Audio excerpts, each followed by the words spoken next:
Hey everyone, welcome back to the channel. Today we're diving into one of the biggest decisions for anyone applying to graduate school in clinical or counseling psychology: how to decide which programs to apply to. Whether you're just starting your search or feeling overwhelmed by all the options, this episode is for you. I'm Dr. Dan Cox, a professor in counseling psychology, and today I'll be talking with one of my graduate students, Amie, about how to decide which programs to apply to. We'll cover things like clinical versus counseling psychology, PhD versus PsyD, accredited versus not accredited, what to do when you're geographically restricted, how to learn about programs beyond their websites, what to consider if you're thinking about going into a research or academic career, and much, much more. Also, in our next episode, we'll be diving into what you can do to make your application as strong as possible. So be sure to subscribe and stick around for that. And if you have any questions or topics we didn't cover, drop them in the comments below and we'll do our best to respond. And who knows, your questions might inspire another video. This conversation begins with Amie and I digging into the differences between clinical and counseling psychology. All right, let's get started. I applied to only one clinical psych program, but I was torn between the two. I still think that I would like clinical psych, but I more so wanted to do the counseling. Why? Like, what was Um, your thinking about like what the differences were? One reason that I think I'm really drawn to clinical is that there's a lot of structure in the idea of diagnosing, and I'm a structured person. So I really liked the idea of, having a manual that you could use to kind of follow as almost like a guideline rule book type of thing. But ironically, one of the things I don't like about clinical is that it's so pathologizing, that it focuses more on, disorders, whereas I'm much more drawn to kind of the emotional, social, relational aspects of actually working with people.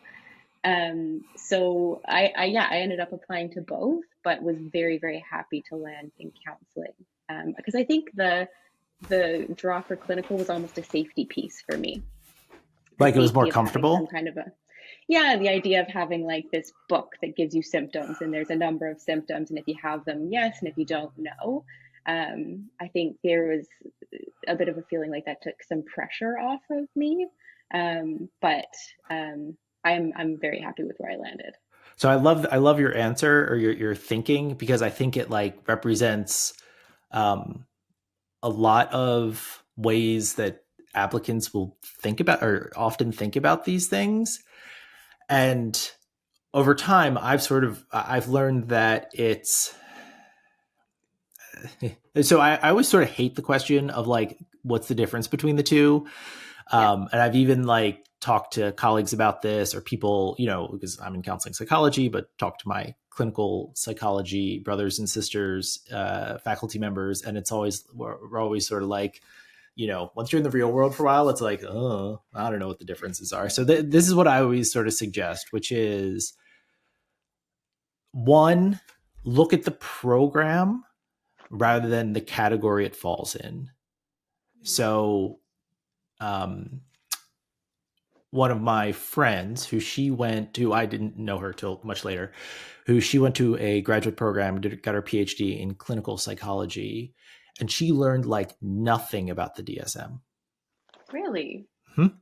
And where in my program, I think it was relatively, whether you went to a clinical or counseling program, my program would probably look like the typical, where, we had a class Mm. that was primarily focused around the DSM and diagnosing, and the DSM and the diagnostic categories came up frequently. There were criticisms and critiques of the DSM, which I certainly, and people who have listened to the podcast will know that I do have many critiques of the DSM. But it was just something you learned, and it was part of the process and what we did. So I use that anecdote as an example of some of the perceptions that we have about the differences between the two don't hold up when you actually like test them versus reality. So I always say to look at the programs and then sort of go from there rather than what category that it's in. Now, I'll make one caveat to that, which is there are what do you want to do and where do you want to do it? Now, you might not know the answer to that question, but in which case, whatever. But if you do, so, I've had friends and colleagues over the years who are like, I want to do this at this place. And like, they are really clear on what they want to do. So if you are that clear on what you want to do and where you want to do it, go, see what the people there, see what their backgrounds are in, and see if there's variability or not. There are some organizations, and not whole organizations, but like this counseling center, this unit of this hospital, whatever, where really they almost only look at people from this specific background. Right. So there are some of those scattered. They aren't too plentiful, but there are some of those scattered. So so if you really know, go check and see if that place is flexible, or if they're kind of in this dichotomous thinking of we only take clinical or we only take counseling. That's sort of the only caveat that I give around that. I think that's really good advice, kind of to work backwards to where you want to be. Like, I think that's a really good way to approach it.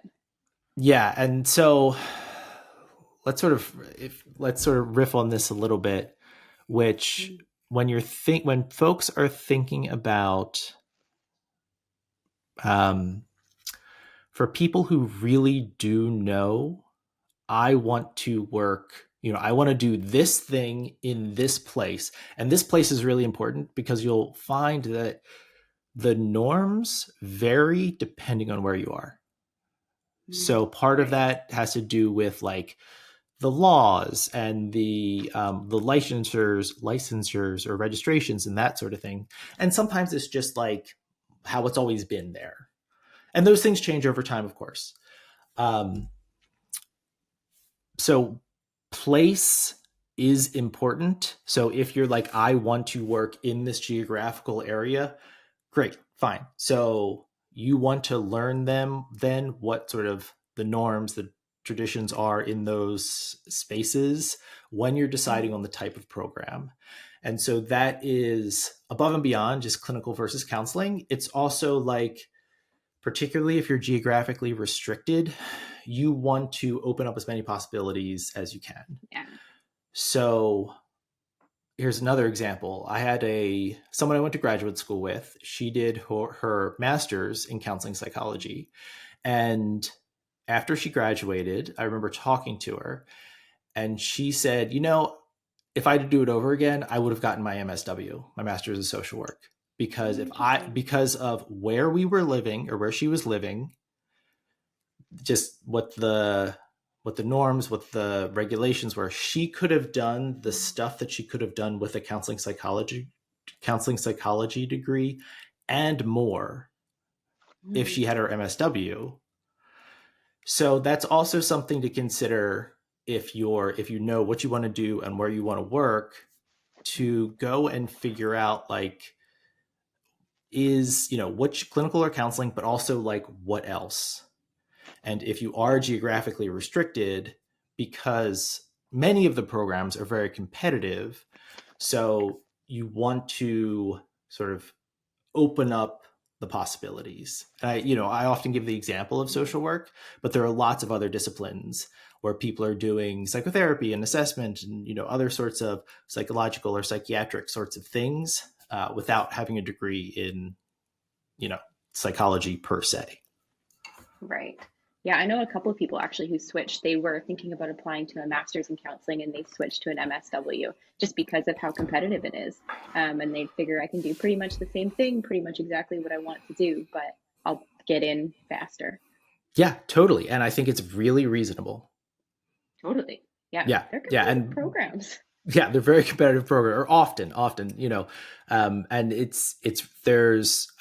I think that I experience when I talk to people who are going to be applying a lot of psychological resistance to increasing their flexibility,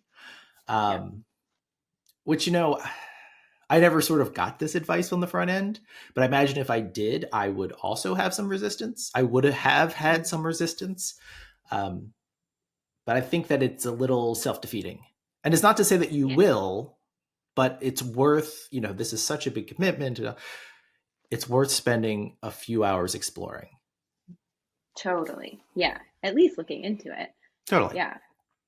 And there's a lot of good social work programs that are around here too. So if you can apply even to both and increase your chances of getting in, then yeah.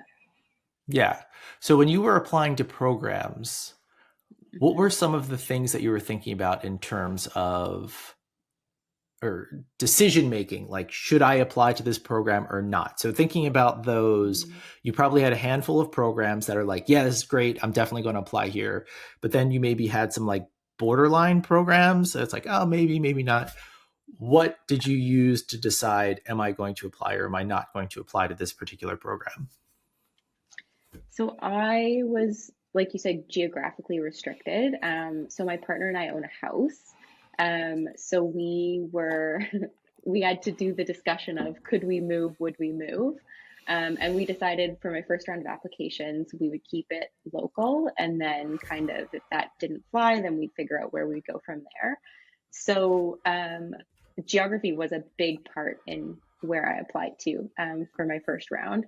But then within those programs, because I applied to the Research Master of Arts, supervisor was my next top thing.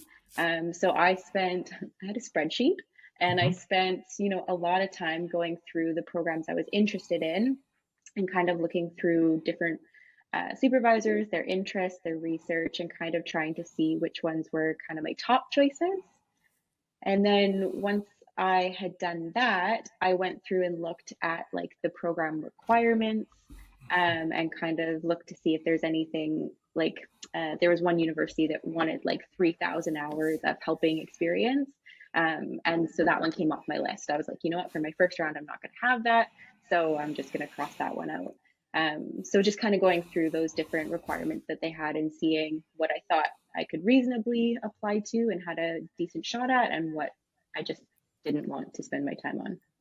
So Yeah. because you were geographically restricted, it was basically like Hmm. all the ones that fit your reasonable criteria, and then and you were met the minimum threshold you applied to. Yeah. Yeah, Okay. pretty much. Yeah. So I think that that's really smart. What I always tell folks, like the geographical restriction thing is something to consider, put that right on the front burner. That's super important. And if you are geographically restricted, to then be very flexible, like you have to then figure out how can I be flexible on other parameters to increase the Yeah. number of programs that I can apply for. Yeah. So that's Yeah. so what one of the things I often talk with potential applicants about is, they'll say like, oh yeah, and then there's this program which it seems like is okay, but I'm not really, I'm not going to apply for reason X or reason Y. And obviously there is like, you can only apply to so many programs. You shouldn't apply to 42 programs, obviously. There is no Yeah. magic number, but I don't know what the numbers are, but I think that when I applied originally, I applied, man, I don't even remember anymore. It was around 10. It was around Yeah. 10.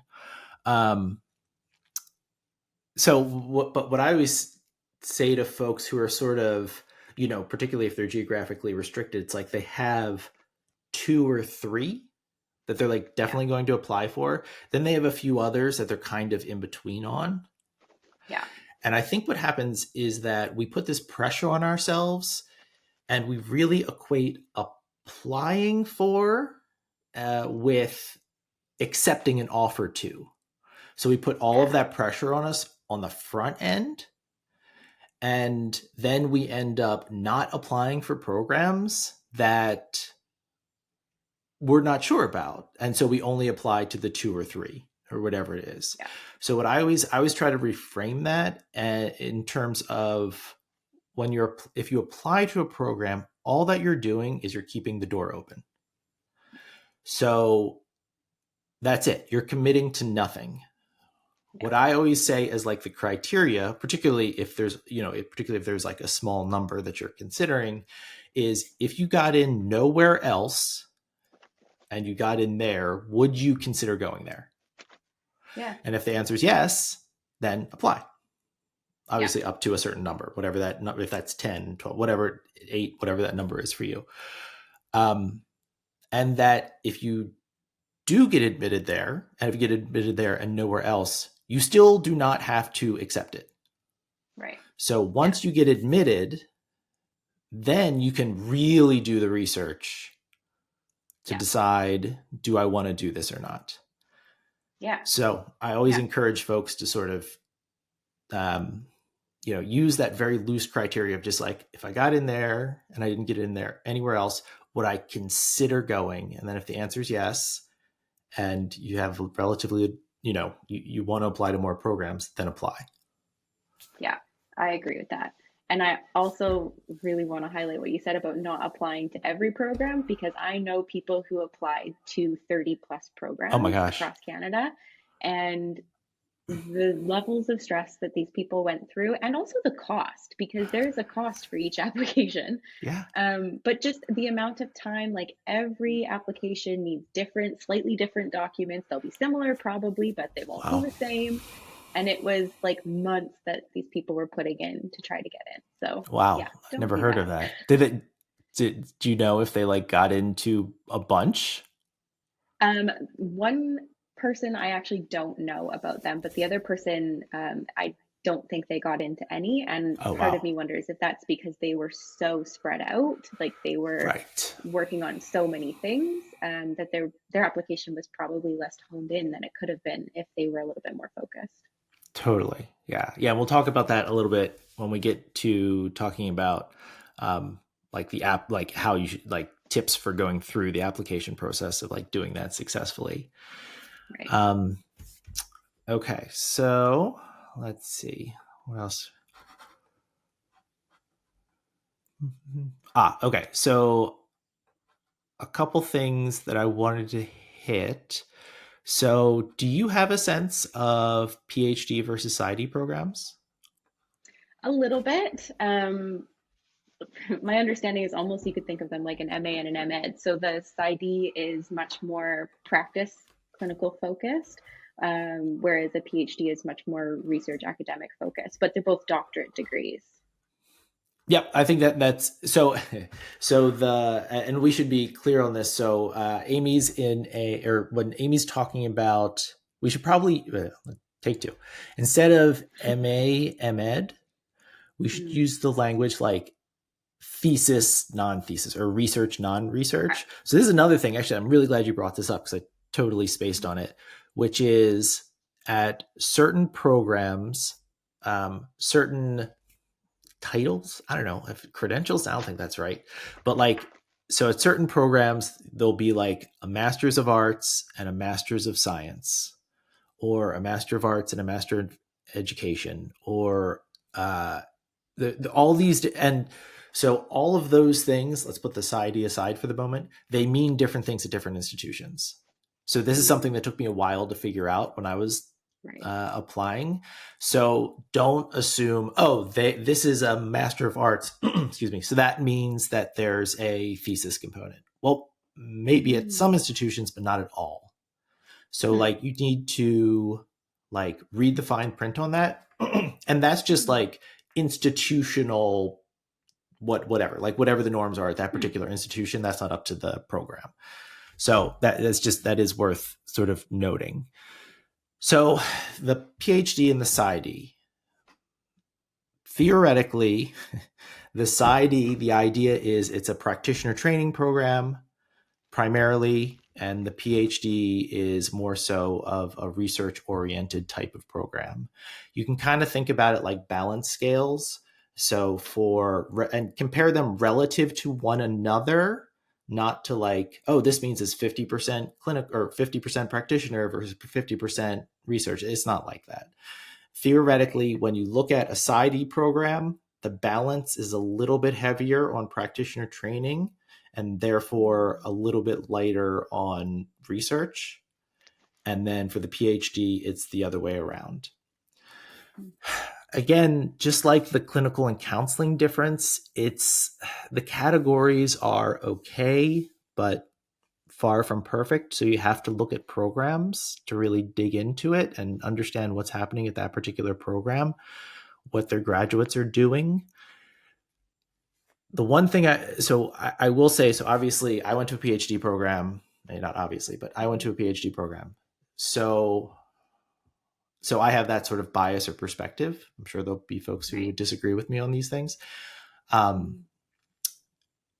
So by and large, if you want to go on to have more of a research-oriented career or potentially be a professor or something like that, by and large, not solely, there are people with PsyDs who are great researchers, academics. By and large, you're going to be better off going to a PhD program. Not always, typically, I would say. In terms of opening clinical doors, going to a PsyD, at least I would say, doesn't really open more of those doors. So, I wouldn't think about it like, if I want to be a clinician and open those doors, I should go to a PsyD. And when the rubber meets the road, I don't think that's necessarily the case. Right. What I always do tell folks who are considering PsyD programs, and I've often suggested people consider PsyD programs who aren't considering them, is that you need to do a little bit more research, or at least make sure to do research in terms of the quality of the programs. PsyD programs are by and large at private institutions, and many of them are for-profit private institutions, or some of them, I don't know. I don't want to say many, implying it's over 50%, because I honestly don't know. But I can absolutely say that there are what we call diploma mills out there at the PsyD, where they are just bringing in people to get money and then spitting them out, and the quality of training is not very good. So I always say you just need to do a little more research when you're considering a PsyD program versus a PhD program. Would there be a difference in acceptance rates at those programs, a PsyD versus a PhD? There absolutely can be. There are some PsyD programs that, to me, have jarringly high acceptance rates. That can be, for some folks, it can be, I know this training isn't going to be the best, or it might not be the best, and maybe I'd be better off going over here, but I just want to get in and get through, and I'll get better training. I'll really work hard to get the best training I can and maybe that's okay. I mean, it's not, it's problematic, but I don't want to sort of suggest that all of these options are unacceptable options for everyone, because I think that there's a lot of nuance in the individual person's experience and what they need and what will work well for them. That sounds a lot like something someone told me when I was applying for master's programs, because obviously there's, different, different reputations for different programs. Some of them are fully online. So how you feel about learning counseling when you're in an online program, things like that. And someone gave me the advice of,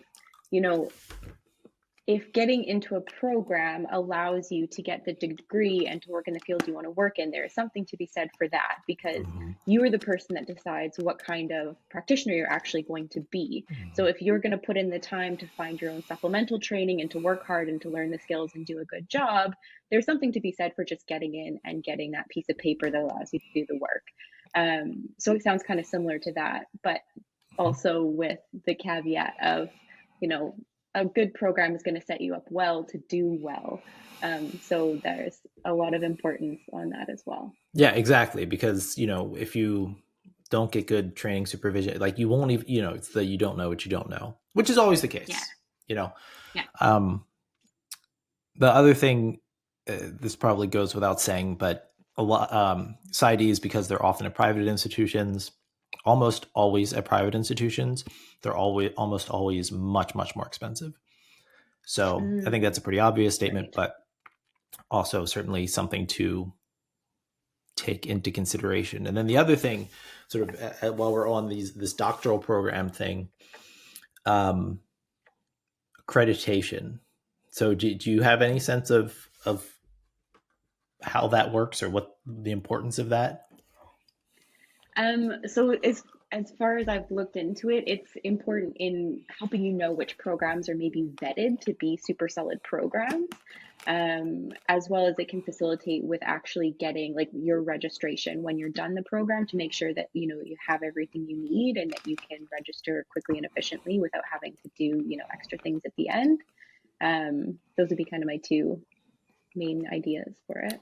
Yeah, and I think for this one, it's worth sort of separating master's level programs being accredited and Mm, PhD or doctoral.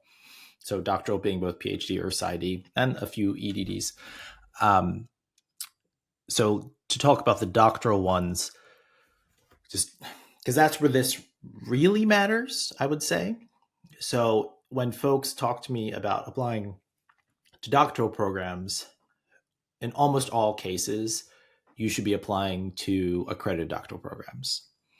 mm, Um, you're right. So if they're accredited, that means that some governing body, so in the U.S., the American Psychological Association, in Canada, the Canadian Psychological Association, um, and I guess we should also say, and probably should have said at the outset, maybe I'll say it in the intro, which is that really what we're talking about here is very much within a North American context. right. So things are different in Europe, in South America, just sort of everywhere. They're sort of Right. different. Um, Yeah. so in the U.S., the American Psychological Association, in Canada, the Canadian Psychological Association. So there is a body that basically says, here are the things you need to make sure to sort of high level things you need to make sure to be educating folks on, training folks on in your programs for us to credit you. You have to write Mm, reports back to those organizations. Those organizations come visit you every X many years to make sure you're doing those things. Um, so there's just some sort of oversight in terms of right. your training program. So that Mm, is great. So if you go to for an accredited program, at the very least that they're meeting those criteria, jumping over that threshold. More practically, at the doctoral level, there are certain doors that will simply be closed to you if you do not go to an accredited program. oh, really? Yeah. So there are certain in Canada, the term residency has been moved to the term residency. In the US, it's still internship. Mm, That pre-doctoral internship, there are, any number of sites that are just like, we're not going to look at you unless you went to an accredited intern or accredited mm, graduate program, PhD program, mm, or doctoral program, I should say. Um, or if they will look at you, they're going to look at you with a little bit of a raised eyebrow.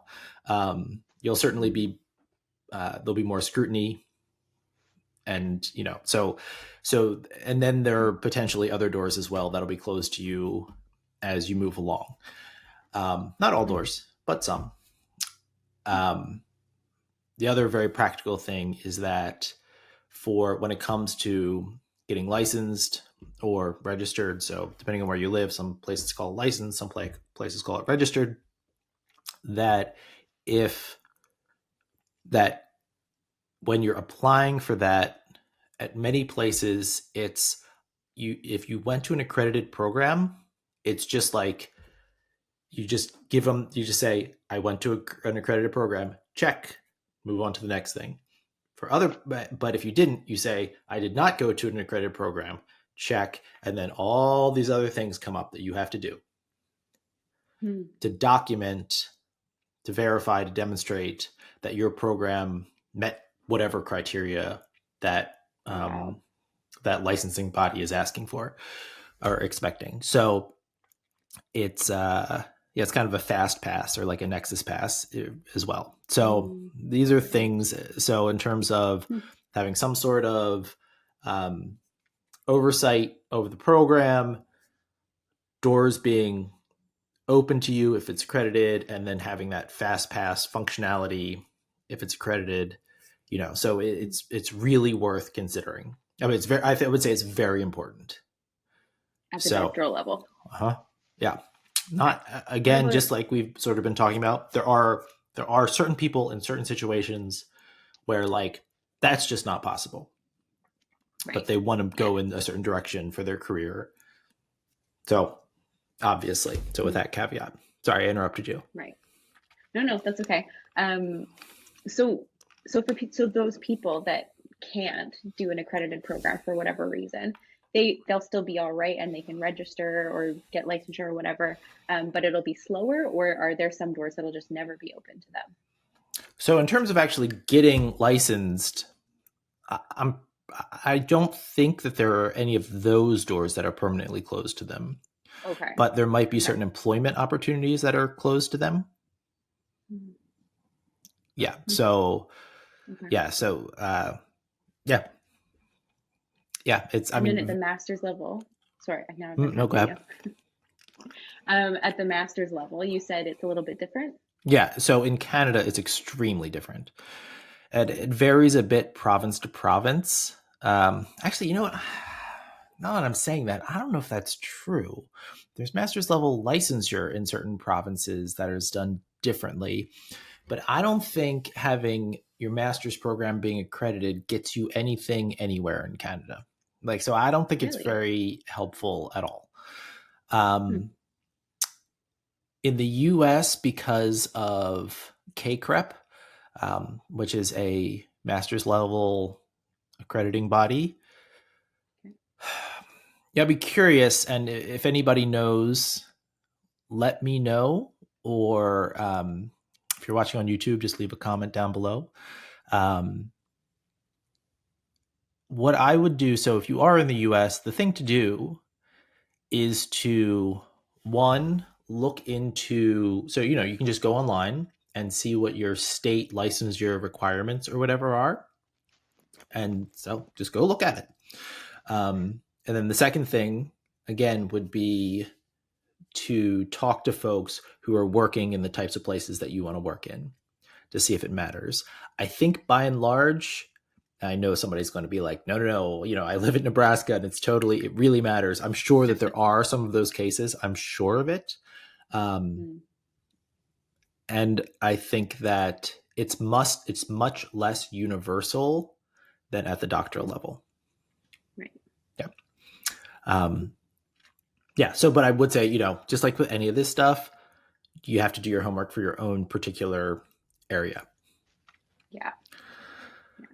So, did you take off? I can't remember. Did you take off after undergrad? Like take some I time didn't. off? Okay. No, I didn't. What was the messages you were hearing about that? Super mixed. Super mixed. I had some people that were like, yes, absolutely take the time off. It's good to have a break. I did an honors degree, so the last year and a bit of my undergrad was very stressful. So there was a lot of people saying, you know what, you want to take the break, take the mental break, build up some experience. Um, And then I had other people that were like, you know what, you're in the mindset, you just came through the program, you may as well get into it while you still remember how to write papers and do research. And I can see the pros and cons of both, to be Mm-hmm. honest. So I applied to competitive programs very much accepting that I might not get in. Mm-hmm. So I applied for the like starting, I graduated in December from my undergrad and I started September in the master's program. But I was 100% prepared to not get in and have Mm-hmm. that gap year. Um, so I think that mindset is helpful.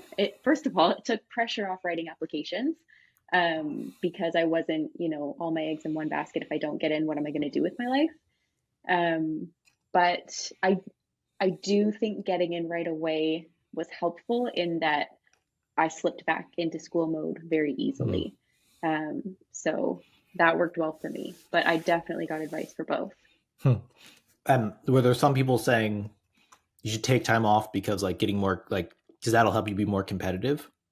Yeah, totally. Yeah, build up your experience. Because, I mean, I had a decent amount of experience coming out of undergrad for the stage that I was at. But I mean, people applied to these programs for years. So Mm-hmm. having a year off to get some kind of, work experience that's helping related or in some kind of adjacent field or being able to do some extra volunteering or whatever, like I think that's super helpful for an application. So I think that you really hit on something that I hadn't thought about framing it this way, but I think is the way to frame it, which is if you want to take a year off or you want to take time off because you do need a break, you should take Mhm. time off. Yeah, Like, like I think yeah, that makes a lot of sense for a lot of people. So yeah, that's sort of one bucket, which is like, that's what yeah. I want to do because I just want to take time off, which is different than the take time off of school to strengthen my application, blah, blah, blah, blah, blah. Like for Yeah. those sorts of for getting into graduate school, like using it for doing it for those sorts of reasons. And Mhm. I would, I want to push back on that idea that I've had several people in my life who, not so surprisingly, I know lots of people who got their doctorates in clinical or counseling psychology. Um, Mhm. and I have several who are like, yeah, I took off a year and I worked at, a women's shelter because I thought that was what I was supposed to do, but it was stupid. I shouldn't have taken off a year. Like it wasn't like a terrible thing. It's just like, it didn't help. It Yeah. wasn't beneficial to me. So I Yeah. think I want to push back on, that story I think is relatively common. So if Mhm. folks are feeling like I need to take off time to get more experience, like turn down the volume on that voice. I think do Yeah. exactly what Amie did, which is apply thinking, yeah, I'm going to apply this year and there's a good chance I won't get in. And so I'll apply again next year. So I'll set myself up to be gaining more experience, strengthening my CV, but I'm not just going to sit around because. So I think Mhm. I shouldn't say sit around, you're not going to not apply just because. Yeah. Um, so I think that if it's because you feel like you need to get more experience because people are telling you that, or people look at your application stronger if you have graduated versus you're just about to graduate, or if you're just feeling a lack of confidence, like those voices, I want you to turn them down and potentially even just mute them and just say, I'm going to apply and see what happens. Um, Yeah. the amount of stories of people who, just like you did, Amie, where it's like, I don't think I'm going to get in. I'll do it again next year, but I'm going to apply anyway, and got in is out of control. I've heard that story is so common. Or, oh, I didn't think I would get into this program, but I applied anyway, and I ended up getting in. Like that, it's so common. Yeah. Well, I think we have such a strong narrative of how competitive these programs are for good reason. They're very competitive programs, but especially by the end of your undergrad, all you've heard is they're so competitive, they're so competitive. You can work it up in your head to the point where you're like, why even bother? Like, I shouldn't apply. I'm not going to have this, whatever level of experience you now have in your head as being this golden standard that you'll never achieve.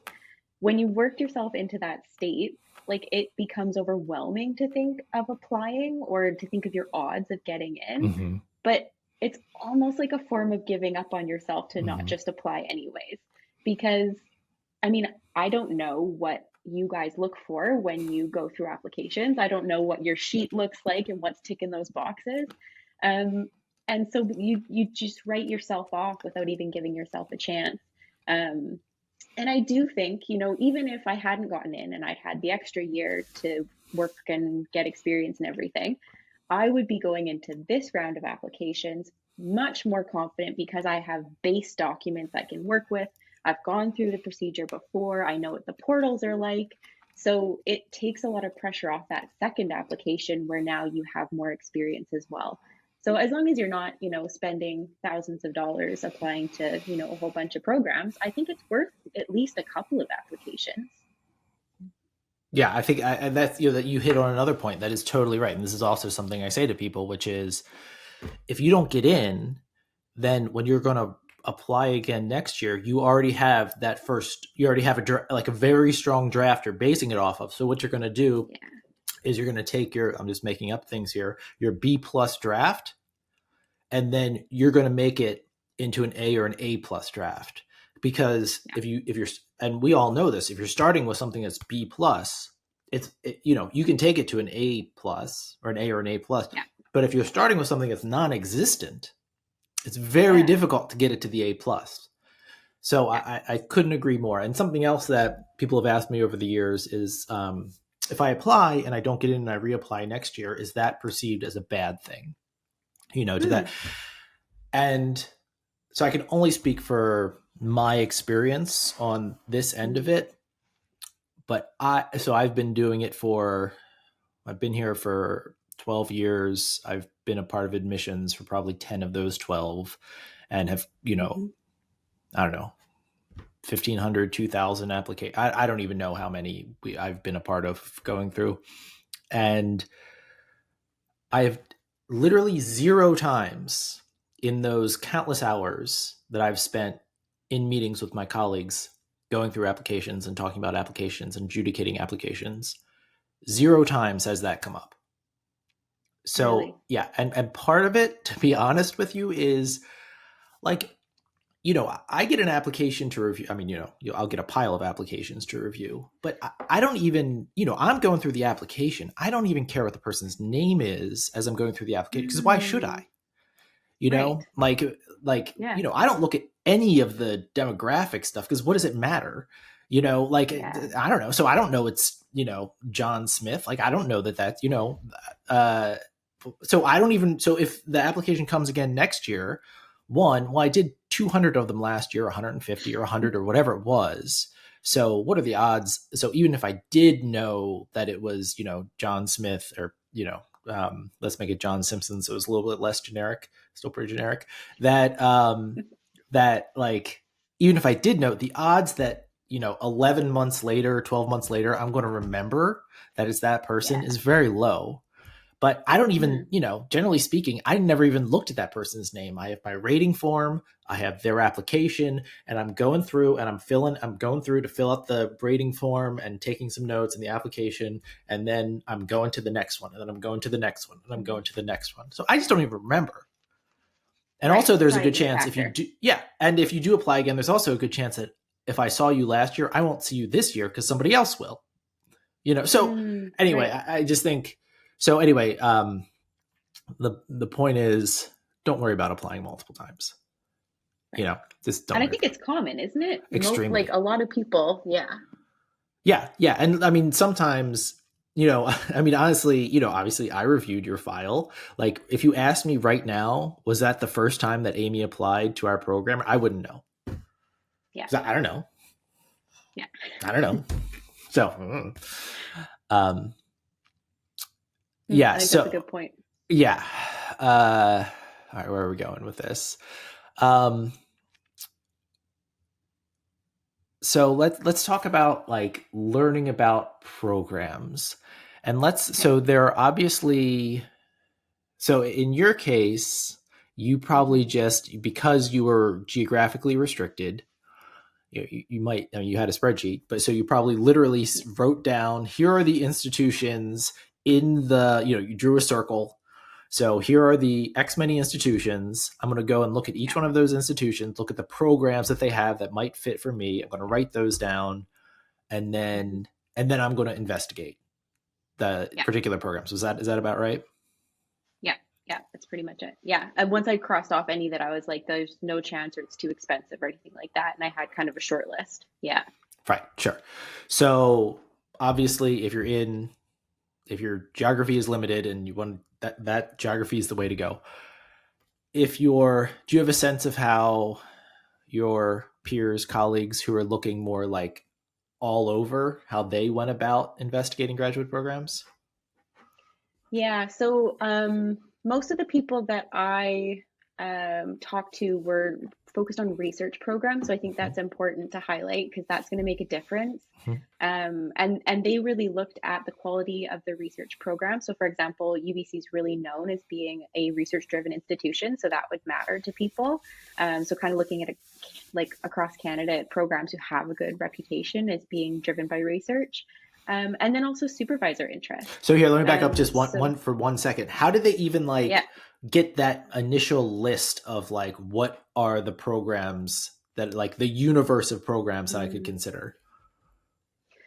I think a lot of it came through word of mouth from Hmm. faculty they were talking to. And then I would imagine a lot of time spent online just looking through programs, looking through their websites.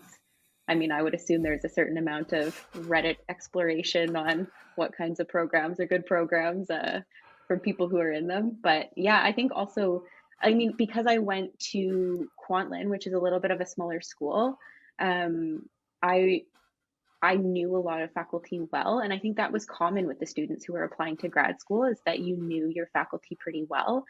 So there was a lot of mentorship from them in kind of helping to find programs that fit, which was, yeah, really helpful. Yeah, that's great. So the other couple things I would add, and folks who are listening to this probably already most of you know, but so one thing that you can do is just if you go online to whatever the accrediting body is, you can see all the accredited programs. So Mm. particularly if you're applying for doctoral programs, you can see all the accredited programs. That's a great way to start. There's also a great book, which I will link in the show notes. The Insider's Guide to Graduate Programs in Clinical and Counseling Psychology. So that's a great resource. It's imperfect, but it's a really nice place to start. So Oh, that's cool. something. Yeah. Okay. So now let's get more into the specific in terms of like learning about more about specific programs. I cut you Yeah. off. Oh, no, that's okay. Yeah. So then for me personally, you want to go back to Well, so how I you were was talking doing it about or? how some of your peers did it. Right, right. So spend a lot of time on the websites. Yeah. I think that was a common thread for people. And certain institutions will have websites that are super easy to navigate and find all the information.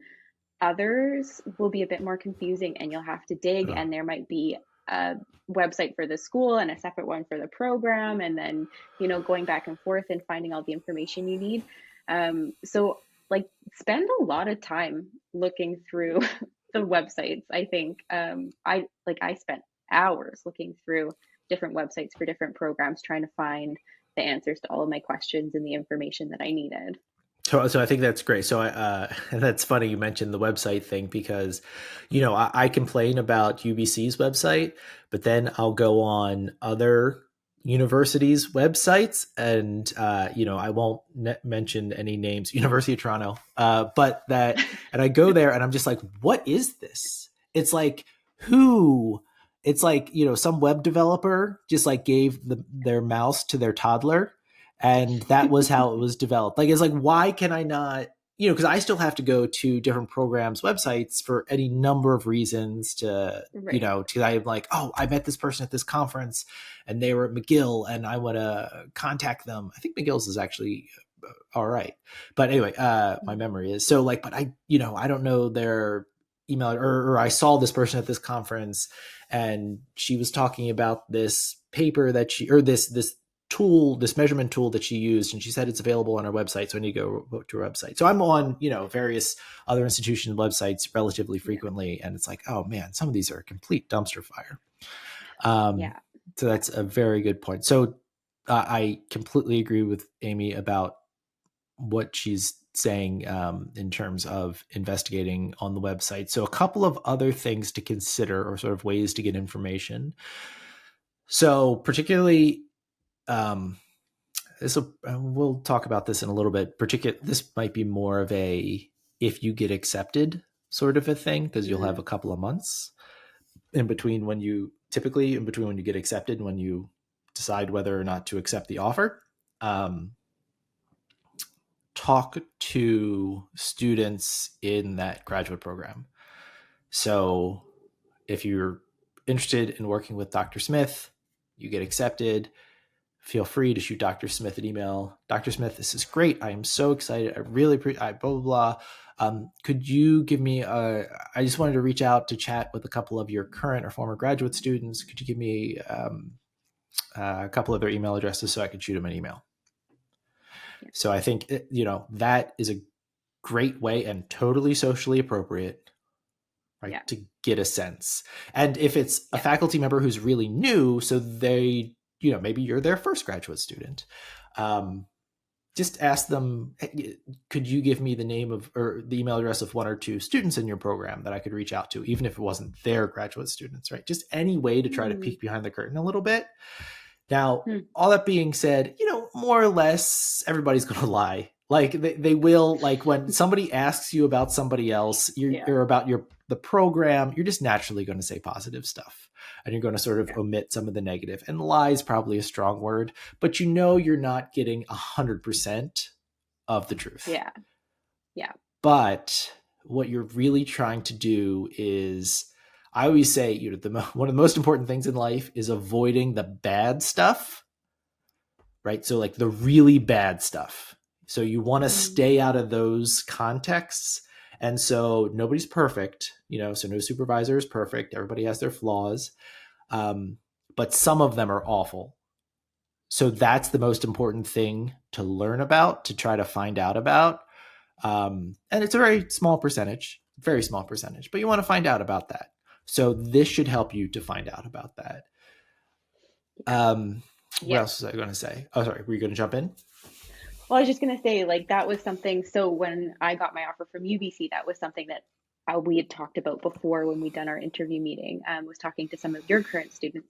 And it was really, really helpful because, as you said, people are going to say nice things. They're not going to, get on and say, Dan's horrible, don't work with him. But you can ask questions in a way where you're going to get an idea for the sense of how things have gone for them. And even if they're bending the truth a little bit, you'd be able to tell if they're like, okay, how do I answer this? So I think like you can still get a good sense from them how things have gone. If they're excited to talk to you, if they're engaged in the conversation, if they're really excited you got accepted to the program, those are all kind of good signs that they've had a good experience. Whereas if like they don't even want to talk to you or meet with you, that might be a bit of a red flag. Totally. Yeah. Yeah. And definitely get a couple of names, so you just not just one person because, there are flaky people or people that are more Yeah. difficult to get up with. So get a couple so you can, and then also you get a little more reliability. Hopefully there's sort of like you're looking for some Hmm. consistency. Um, Yeah. yeah. And particularly after you get it admitted, like they can't take that away.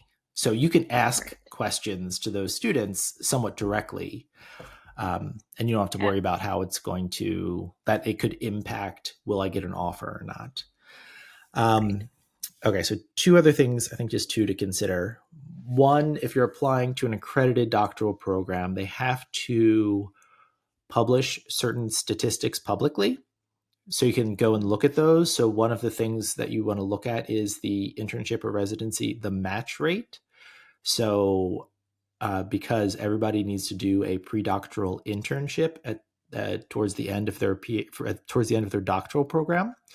Um, you want to see what their match rate is, and you'll start to get a sense.